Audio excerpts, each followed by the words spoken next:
Hormati Bapak dan Ibu calon guru penggerak Angkatan 7 SMA Negeri 2 Sragen, yang kami hormati Bapak dan Ibu-ibu yang hebat dalam acara pengimbasan pemahaman dan pengalaman budaya positif calon guru penggerak Angkatan 7 SMA Negeri 2 Sragen Selasa 31 Januari 2023. Baiklah Bapak dan Ibu yang hebat, setinggi puji dan sedalam syukur marilah kita panjatkan kehadirat Ilahi Robbi yang karena karunia-Nya kita dipertemukan dalam acara pada pagi hari ini. Dengan susunan acara yang pertama adalah pembukaan, dilanjutkan sambutan kepala sekolah, kemudian pemaparan materi, yang keempat adalah tanya jawab dan penutup. Memasuki acara yang pertama, marilah acara pada pagi hari ini pengimbasan berbagi pemahaman dan pengalaman budaya positif kita buka dengan membaca basmalah bersama-sama. Selanjutnya adalah sambutan dari kepala sekolah yang dalam hal ini akan diwakili oleh Wakil Kepala Bidang Kurikulum yang kami hormati Bapak Darman MSI. Kami persilakan. Terima kasih. Assalamualaikum warahmatullahi wabarakatuh. Waalaikumsalam warahmatullahi wabarakatuh. Teman-teman calon guru penggerak Angkatan 7 dan juga teman-teman guru penggerak yang saya hormati juga. Sebelumnya marilah kita senantiasa untuk memanjatkan puji syukur kepada Tuhan Yang Maha Kuasa, bahwasanya sampai pada saat ini, sampai detik ini kita masih diberi kesehatan, keselamatan, sehingga kita dapat berkumpul bersama di ruang ini dalam keadaan sehat walafiat. Bapak Ibu beserta teman-teman semua yang hadir pada kesempatan ini, kami yang mewakili sekolah terima kasih sekali atas atensi dan partisipasi Bapak Ibu semua yang mau kerso rawuh memenuhi undangan calon guru penggerak dalam rangka berbagi modul 1.4 budaya positif, yaitu program pendidikan guru penggerak Angkatan 7. Nah, sebelum itu kami juga terima kasih sekali pada teman-teman calon guru penggerak dan juga ibu-ibu yang sudah jadi guru penggerak, untuk memotivasi dan untuk membimbing teman-teman kita yang kebetulan belum punya kesempatan untuk masuk di calon guru penggerak. Karena harapan kita ke depan itu nanti semua Bapak Ibu guru itu menjadi guru penggerak. Jadi kami mohon yang sudah menjadi guru penggerak nanti lebih aktif lagi, kemudian yang calon guru penggerak ini nanti mari teman-teman dibimbing, diajari sambil berjalan sehingga pada suatu saat kita punya banyak guru penggerak. Nah, ke depan arahnya seperti apa ya kita ikuti aja kebijakan yang dicanangkan oleh pemerintah seperti itu ya kita ikuti. Nanti arahnya kemana ya kita ikuti gitu aja. Syukur nanti arahnya ke kepala sekolah ya monggo nanti Bapak Ibu yang berminat atau berkeinginan untuk menjadi kepala sekolah paling tidak satu tiket, satu sertifikat itu sudah terpegang gitu.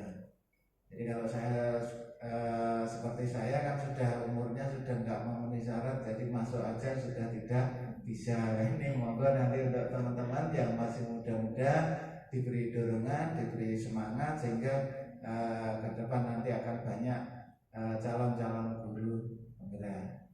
Kemudian yang ketiga nanti kami mohon pada teman-teman juga guru calon guru penggerak untuk lebih melibatkan lebih banyak teman-teman lagi. Kalau bisa jamnya mungkin agak siang, mungkin teman-teman yang bebas mungkin agak banyak gitu. Sekali lagi kami ucapkan terima kasih pada calon guru penggerak dalam rangka untuk berbagi modul 1.4 budaya positif guru penggerak Angkatan 7. Demikian Bapak Ibu yang bisa kami sampaikan. Terima kasih. Ada kurang lebihnya mohon maaf. Assalamualaikum warahmatullahi wabarakatuh. Waalaikumsalam warahmatullahi wabarakatuh. Terima kasih kami aturkan kepada Bapak Darman MSI yang sudah menyampaikan sambutannya. Bapak dan Ibu yang kami hormati, acara selanjutnya adalah inti materi pemaparan tentang budaya positif yang akan disampaikan oleh Ibu Ani Nur Purwaningsih MPD. Yang kami hormati Ibu Ani Nur Purwaningsih MPD, dipersilakan. Monggo Ibu, 20 menit ya untuk pemaparan.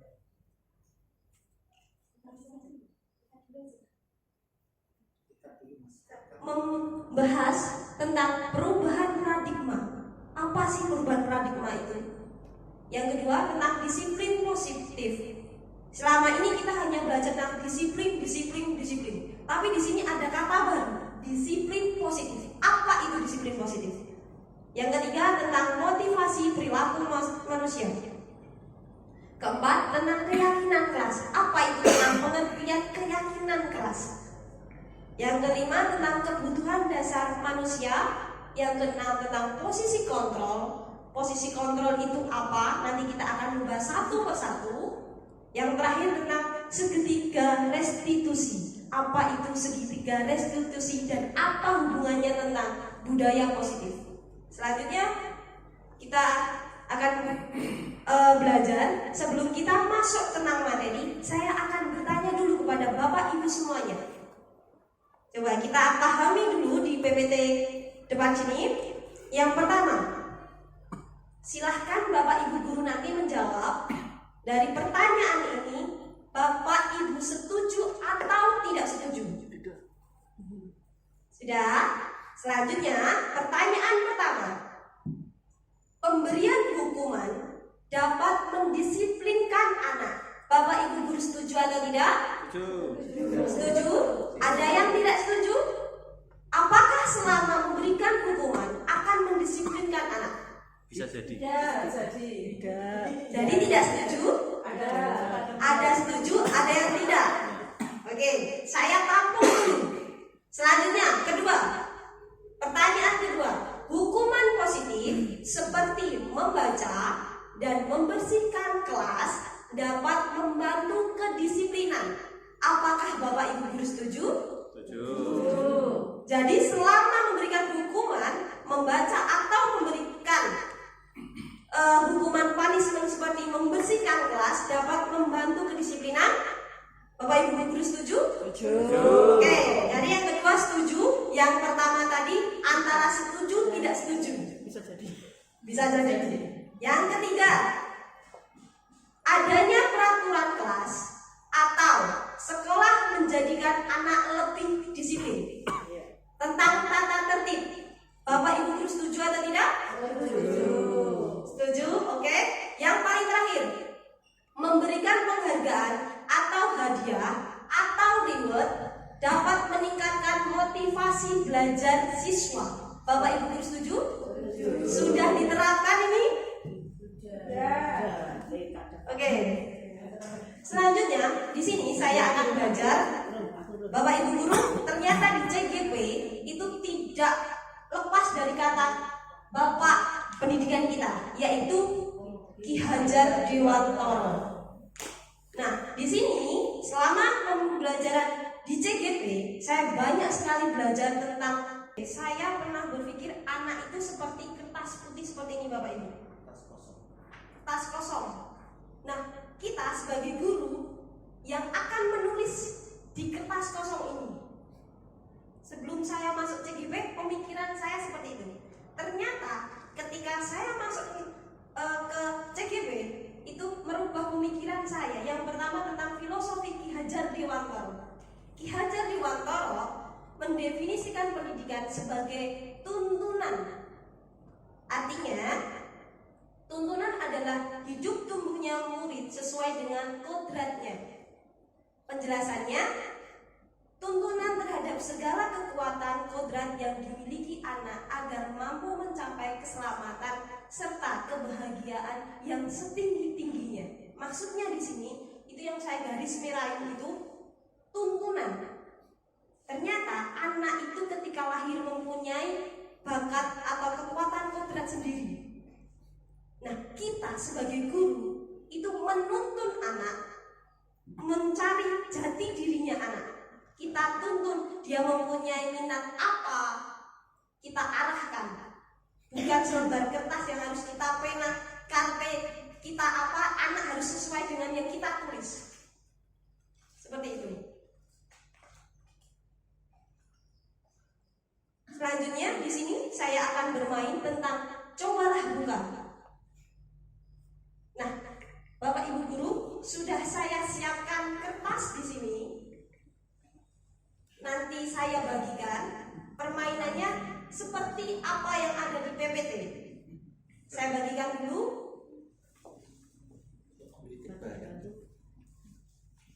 Kertas itu adalah kertas rahasia Bapak Ibu guru atau yang paling berharga dalam Bapak Ibu guru. Oke. Contoh, misal yang paling berharga dalam hidupnya Bapak Ibu guru mungkin itu berlian, digenggam. Kehormatan, Bu. Ya, oke. Sudah? Sekarang yang kedua, rekan Anda mencoba dengan segala cara untuk membuka kepalan tangan Anda. Oke. Oke. Nah, poin selanjutnya Bapak Ibu guru, teman Anda boleh membujuk, boleh menghardik, ataupun memarahi serta menggoda agar kepalan tangan dari teman Anda itu terbuka. Sudah? Ada yang diserahkan kertasnya? Ada yang tidak? Oke. Apakah Anda membuka kepalan tangan Anda? Tidak. Ada yang tidak? Ada yang iya. Nah, poin ini Bapak Ibu guru, dalam kegiatan ini sesungguhnya siapa yang memegang kendali atau kontrol untuk membuka atau menutup kepalan tangan tadi? Bu Ika sebagai apa?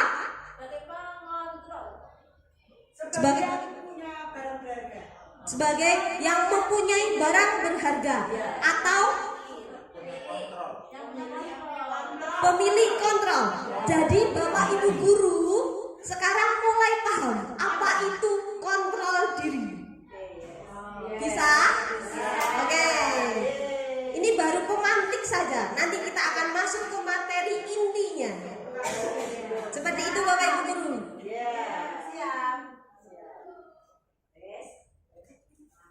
Apa yang Bapak Ibu guru ketahui tentang disiplin? Silahkan kalau Bapak Ibu guru tahu, angkat tangan.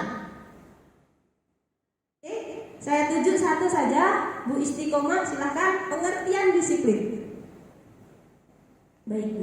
Disiplin menurut saya adalah suatu tata tertib yang dapat mengatur tatanan kehidupan pribadi ataupun kelompok. Itu pengertian dari disiplin. Begitu. Istiqomah yang telah menjelaskan tentang disiplin itu apa. Selanjutnya, adakah dari Bapak Ibu guru yang akan menambahi tentang pengertian disiplin itu? Ya, coba saya menjawab. Menurut saya disiplin itu adalah suatu tata tertib yang harus ditaati oleh semuanya. Itu Bu. Terima kasih. Pemerintahan maupun di swasta. Sedangkan kita kembali lagi tentang Bapak Pendidikan kita, yaitu Ki Hajar Dewantoro mengatakan tentang pengertian disiplin, yang artinya di mana ada kemerdekaan, di situ ada disiplin yang kuat. Saya ulangi lagi, kata Ki Hajar Dewantoro mengatakan disiplin adalah di mana ada kemerdekaan, di situ ada disiplin yang kuat. Apa maksudnya? Dengan seseorang disiplin akan mewujudkan sifat-sifat baik. Apa saja itu sifat-sifat baik? Yang pertama, tentang kejujuran atau jujur. Yang kedua, tentang bertanggung jawab, sportif, tangguh dan handal. Sifat-sifat seperti ini akan mudah muncul dan dipertahankan oleh seseorang ketika seseorang itu memiliki karakter disiplin. Jadi dapat kita garis merahin, apabila kita disiplin akan memiliki sifat-sifat, di antaranya adalah jujur, bertanggung jawab, dan sportif. Nah, Ki Hajar Dewantara tadi mengatakan disiplin adalah kemerdekaan. Apa itu kemerdekaan? Nah, kemerdekaan di sini yang dimaksud adalah kemerdekaan harus melahirkan kebahagiaan bagi manusia baik lahir maupun batin. Kemerdekaan harus memberikan pengaruh ke sesama bagi setiap manusia. Disinilah tugas pendidik Bapak Ibu Guru semuanya. Tugasnya menjadi penting untuk melahirkan kemerdekaan bagi seseorang itu sendiri. Seperti yang disampaikan oleh Ki Hajar Dewantara, Bapak pendidikan kita, tentang pengaruh mengajar itu umumnya merdeka atau hidupnya secara lahir. Nah, hal ini menjadi penting karena dibutuhkan bukan hal mengajar, tetapi juga mendidik. Saya ingatkan di sini Bapak Ibu Guru, yang dibutuhkan bukan hanya mengajar saja, tapi mendidik. Mengajar, apa sih bedanya mengajar sama mendidik? Nah, di sini mengajar bisa di mana saja. Dan kini di abad 21 telah lahirlah namanya teknologi yang sangat canggih yang Bapak Ibu Guru pasti punya, yaitu smartphone. Atau kalau kita sering googling namanya internet. Nah, akan sangat mudah kita bagi belajar dimanapun dengan kata internet itu.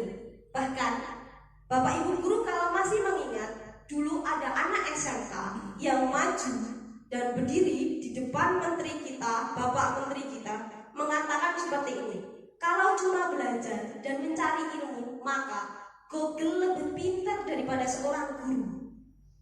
Tetapi kita butuh keteladanan contoh dari seorang guru. Nah, ini yang dimaksud Bapak pendidikan kita tentang apa sih bedanya mengajar dan juga mendidik. Jadi kita harus ada bedanya Bapak Ibu Guru tentang mengajar.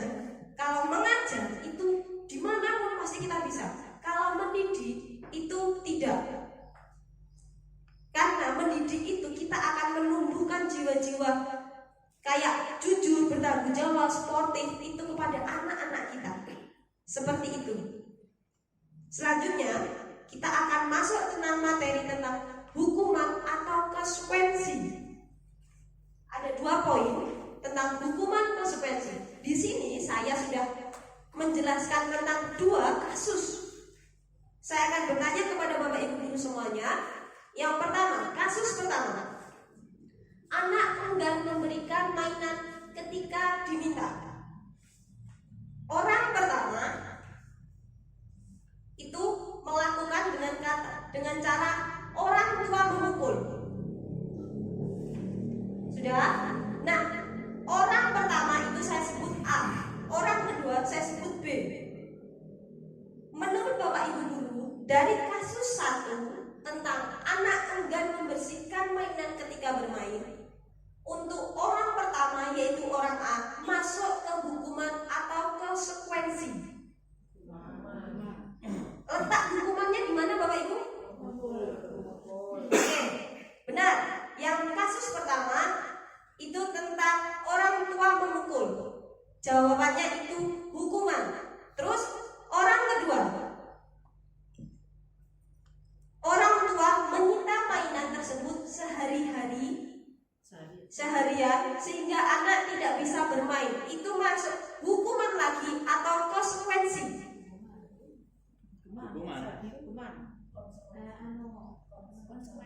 Kasus pertama tapi dengan orang yang berbeda. Yang pertama itu memukul, orang yang kedua itu mengambil atau menyita mainan sehingga anak tidak bisa bermain. Nah, orang kedua ini masuk hukuman atau konsekuensi? Dua-duanya. Oke, kalau masuk konsekuensi, letaknya di mana Bapak Ibu guru?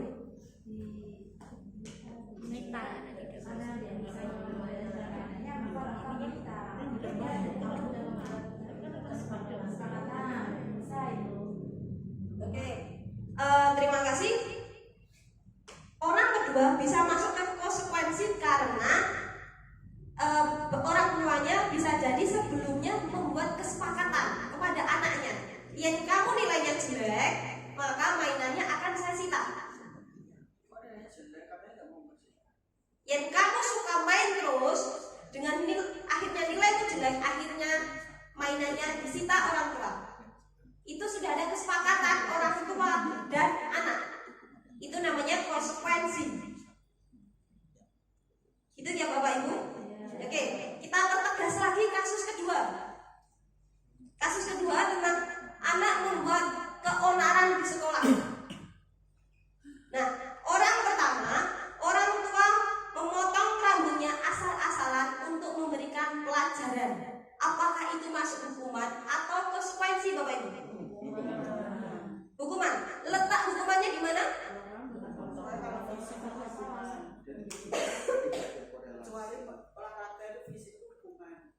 Oke. Nah, ketika anak membuat keonaran di kelas dan orang pertama itu membuat hukuman, yaitu kita garis bawahi tentang memotong rambutnya asal-asalan. Apa hubungannya anak membuat keonaran dengan memotong rambut dengan asal-asalan? Tidak ada hubungannya. Nah, itu termasuk hukuman. Bisa dipahami Bapak Ibu? Oke, kasus kedua masih sama tentang anak membuat keonaran di sekolahan, tetapi disikapi dengan orang tua menyita seluruh gadgetnya atau HP sepanjang di rumah. Itu termasuk apa Bapak Ibu? Orang yang kedua? Oke, jadi di sini dari kasus 2 ini Bapak Ibu guru sudah mulai paham tentang apa itu hukuman, apa itu konsekuensi. Kalau hukuman itu biasanya ada memukul. Terus di sini ada memotong rambut asal-asalan. Kalau konsekuensi itu biasanya ada komunikasi dulu dari orang pertama ke orang kedua. Contoh, misal, yang kalian rame maka HP akan ibu sita. Selanjutnya sepanjang pembelajaran mungkin ada siswa yang rame dan Bapak Ibu guru mengambil HP, itu namanya konsekuensi karena sudah ada pemberitahuan dari awal tadi. Seperti itu. Ada yang mau ditanyakan Bapak Ibu guru? Tentang hukuman dan konsekuensi itu. Nah, kalau tidak, kita akan menegaskan lagi tentang apa itu hukuman, apa itu konsekuensi. Hukuman adalah cenderung menghormati hak seseorang untuk mengambil keputusan, bahkan jika keputusan tersebut salah. Selanjutnya, tentang konsekuensi. Konsekuensi adalah perilaku yang berfokus mengajarkan anak bagaimana tingkah laku lebih baik ke depannya. Kayak tadi HP diambil biar anak itu tidak rame. Seperti itu. Selanjutnya kita akan belajar lagi tentang motivasi perilaku manusia. Untuk menghindari ketidaknyamanan atau hukuman atau punishment, maka apa yang akan terjadi apabila saya akan melakukannya? Yang kedua, untuk mendapatkan imbalan dari orang lain atau motivasi eksternal, apa yang akan saya dapatkan apabila saya melakukannya? Selanjutnya kita akan masuk tentang keyakinan kelas. Apa itu pengertian keyakinan kelas? Keyakinan kelas adalah salah satu disiplin positif yang bisa kita terapkan dalam membantu budaya positif di sekolahan. Poin kelima tentang kebutuhan dasar manusia. Terdapat 5 tingkatan kebutuhan dasar manusia. Yang pertama, kebutuhan fisiologi. Yang kedua, kebutuhan rasa aman. Yang ketiga, kebutuhan akan rasa memiliki dan kasih sayang. Yang keempat, kebutuhan akan menghargai. Dan kelima, kebutuhan akan aktualisasi diri. Nah, di sini tadi kita sudah bermain pengertian dari posisi kontrol. Posisi kontrol di sini ada 5 Bapak Ibu guru. Yang pertama itu menghukum, membuat rasa bersalah, teman, pemantau, dan manajer. Saya ingatkan, posisi kontrol terbagi menjadi 5 komponen. Yang pertama itu menghukum. Apa itu menghukum? Menghukum adalah seseorang menghukum bisa menggunakan hukuman fisik maupun verbal. Kayak contoh tadi, memotong rambut, kayak kasus yang telah saya jelaskan di depan. Selanjutnya, membuat rasa bermasalah atau bersalah. Pada posisi ini, biasanya guru atau orang tua akan bersuara lebih lembut. Membuat rasa bersalah akan menggunakan keheningan yang membuat orang lain merasa tidak nyaman atau bersalah. Akan rendah diri, kata-kata yang keluar dengan lemah, lembut, seperti ini. Bapak sangat kecewa sekali dengan kamu, anak. Itu membuat rasa bersalah. Ketika kita sebagai anak, ketika bapak ibu kita bilang, "Dek, aku kecewa sama kamu." Nah, di diri kita akan merasa kita adalah orang yang membuat masalah di situ. Selanjutnya, sebagai teman adalah guru pada posisi ini tidak akan menyakiti murid. Namun, akan tetapi berupaya mengontrol murid itu melalui pendekatan persuasif. Posisi teman pada guru bisa berdampak negatif atau berdampak positif. Berdampak positif di sini merupakan hubungan baik yang terjalin antara guru dan murid. Guru di sini posisi teman menggunakan hubungan baik dan harmonis untuk mempengaruhi seseorang. Sedangkan untuk pemantau di sini ini posisi kontrol keempat Bapak Ibu guru. Pengertian memantau adalah berawal dari kata mengawasi. Pada saat ini kita mengawasi, kita bertanggung jawab atas perilaku orang-orang yang kita awasi. Posisi memantau ini berdasarkan pada peraturan dan konsekuensinya. Dengan menggunakan sanksi atau konsekuensi, kita dapat memisahkan hubungan pribadi dengan murid. Sehingga seseorang yang menjalani posisi pemantau, pertanyaan yang diajukan biasanya seperti ini Bapak Ibu guru. Apa yang Anda telah lakukan? Itu pemantau. Selama ini kamu ngapain aja? Itu pemantau. Yang paling terakhir tentang manajer. Posisi di mana guru berbuat sesuatu bersama dengan murid, mempersilahkan murid, mempertanggungjawabkan perilakunya, mendukung murid agar dapat menemukan solusi atas permasalahannya itu sendiri. Itu sebagai manajer. Jadi Bapak Ibu guru, kita sebagai guru itu harus mempunyai posisi kontrol 5 itu. Jangan cuma 1. Yang pertama itu menghukum, membuat rasa bersalah, teman, pemantau, dan manajer. Dan setiap pengertiannya berbeda-beda. Nah, di sini Bapak Ibu guru sudah saya pilah. Silahkan dipahami dulu tentang pengertian 5 posisi kontrol itu. Penghukum, orang yang membuat bersalah. Selanjutnya teman, pemantau, dan manajer. Setiap yang dikatakan guru itu berbeda-beda. Karena kenapa? Dari pengertiannya setiap item itu berbeda.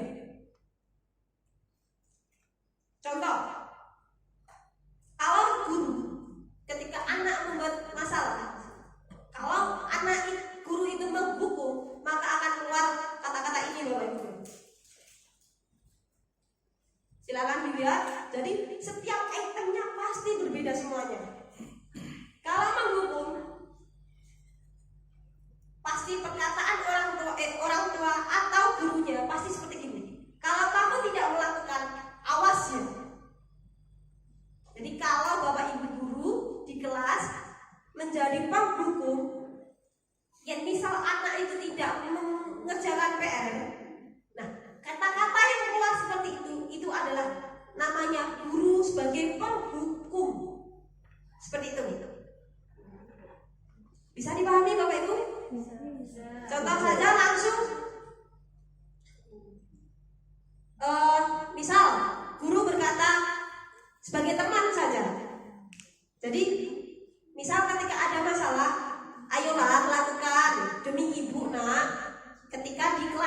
Jadi guru itu sebagai teman. Seperti itu. Ada yang mau ditanyakan Bapak Ibu guru? Jadi kita sebagai guru harus memiliki 5 posisi kontrol itu. Ada yang mau ditanyakan? Kalau tidak, kita masuk ke poin paling terakhir sendiri. Segitiga restitusi. Apa itu segitiga restitusi? Restitusi adalah proses mencapai kondisi bagi murid untuk memperbaiki kesalahan mereka, sehingga mereka bisa kembali pada kelompok mereka dengan karakter yang lebih baik atau kuat. Nah, di sini ada segitiga restitusi. Segitiga restitusi ini gunanya untuk menyelesaikan masalah. Nah, langkah-langkahnya itu ada 7 Bapak Ibu guru yang telah kita pahami. Yang pertama tentang bukan untuk menebus kesalahan, namun untuk belajar dari kesalahan. Yang kedua, memperbaiki hubungan. Yang ketiga, tawaran bukan paksaan. Jadi kita tidak boleh memaksa anak kita.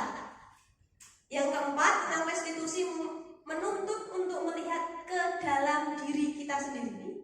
Yang kelima, restitusi mencari kebutuhan dasar yang mendasari tindakan. Yang keenam, restitusi diri adalah cara yang paling baik untuk memperbaiki diri. Yang ketujuh, restitusi fokus pada karakter bukan tindakan. Saya ingatkan, ini yang paling penting Bapak Ibu guru, fokus pada karakter bukan tindakan. Yang kedelapan, fokus pada solusi. Yang paling terakhir, langkah-langkah segitiga restitusi adalah mengembalikan murid yang berbuat salah itu. Seperti itu. Mungkin ada pertanyaan Bapak Ibu guru tentang langkah-langkah dalam menerapkan segitiga restitusi? Kalau tidak, saya kembalikan ke moderator.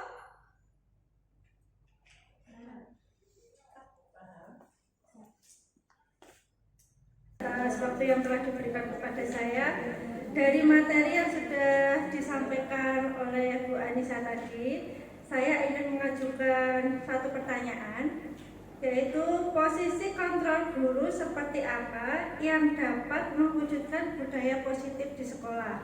Terima kasih. Baik, terima kasih Bu Fitrah. Lebih baik menjadi apa? Penghukum, membuat orang merasa bersalah, atau teman, pemantau, atau manajer. Nah, tadi ada pertanyaan seperti itu. Sebelum saya menjawab, dari Bapak Ibu guru mau tidak menjawab pertanyaan itu dulu? Sebagai apa Bapak Ibu guru?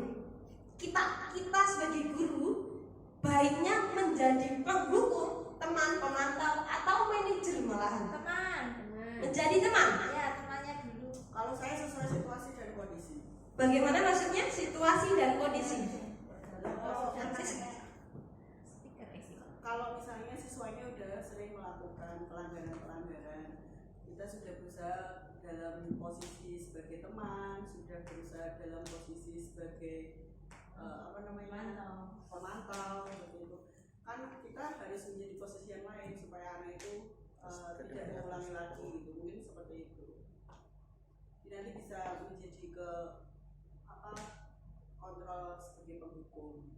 Kalau misalnya anak itu sudah berkali-kali melakukan pelanggaran. Terima kasih. Biasa dilebok, kan aku mau jawab tenanan yang Tidak apa-apa, benar-benar sih bagus loh. Ini masih om. Oke, terima kasih kepada Bu Nina yang telah menjawab. Jadi, kalau menurut Bu Nina itu guru sebagai 5 ini bisa semua. Nah, kondisional. Tapi alangkah baiknya kita sebagai manajer. Kenapa Bapak Ibu guru? Karena di sini kalau kita menjadi manajer, ketika anak membuat masalah atau membuat keonaran, kita tidak langsung menghukum anak itu, tapi kita tanyakan, ada apa sih? Dan kita tidak langsung mengejudge anak itu. Akhirnya kita akan menjadi sebuah teman. Dari kata manajer itu, kita Dek, yang kamu lakukan itu salah. Itu adalah satu manajer. Tetapi saya ingatkan, menjadi guru itu kondisional. Bisa menjadi penghukum, teman, pemantau, Seperti itu Bapak Ibu Guru? Ada yang mau tanyakan lagi? Tidak. Tidak? Sudah? Saya kembalikan ke moderator.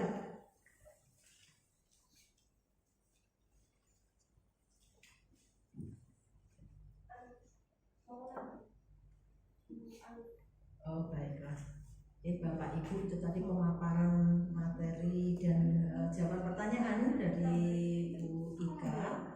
Selanjutnya ada refleksi ya mungkin atau tambahan atau masukan. Silakan dari Bapak Ibu. Monggo. Ya, silakan Bu Ani. Sudah sering melakukan pelanggaran-pelanggaran. Kita sudah berusaha dalam posisi sebagai teman, sudah berusaha dalam posisi sebagai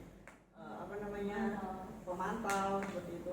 Kan kita harus menjadi posisi yang lain supaya anak itu tidak mengulangi lagi gitu. Mungkin seperti itu. Nanti bisa menjadi kontrol sebagai penghukum. Kalau misalnya anak itu sudah berkali-kali melakukan pelanggaran. Terima kasih. Saya merefleksi dari apa yang disampaikan oleh Bu Anis tentang 5 kunci kontrol. Ternyata setelah kita dijelaskan ya sama Bu Anis, dari 5 kunci kontrol ini memang harus benar-benar kita miliki. Harus kita miliki sebagai seorang guru nih. Salah satunya yaitu penghukum sebagai penghukum, kemudian membuat orang merasa bersalah sebagai teman, sebagai pemantau maupun sebagai manajer. Tapi kalau bisa kita setidaknya di tingkat paling bagus nanti yang akan menghasilkan juga budaya positif yang baik juga untuk anak yaitu di posisi manajer. Jadi kita memang benar sudah paham betul dan terima kasih untuk Bu Anis. Semoga Ibu nanti tinggal menindaklanjuti. Itu aja, terima kasih. Namun monggo Bu Anis. Saya pemaparan dari Bu Anissa jelas, gamblang, lugas yang memberikan respon-respon positif dan penuh antusiasme. Demikian dengan seperti ini akhirnya saya yakin dari Bapak Ibu muncul pertanyaan pendalaman yang sudah jelas tadi rasa ingin tahu yang luar biasa. Mungkin ada yang disampaikan untuk pendalaman dan pengajaran materi, monggo dengan melakukan chat. Wow, luar biasa nih semangatnya, keren semangat. Baik, kami persilakan untuk kesempatan yang pertama Bu Fitro dulu ya. Silakan Bu Fitro.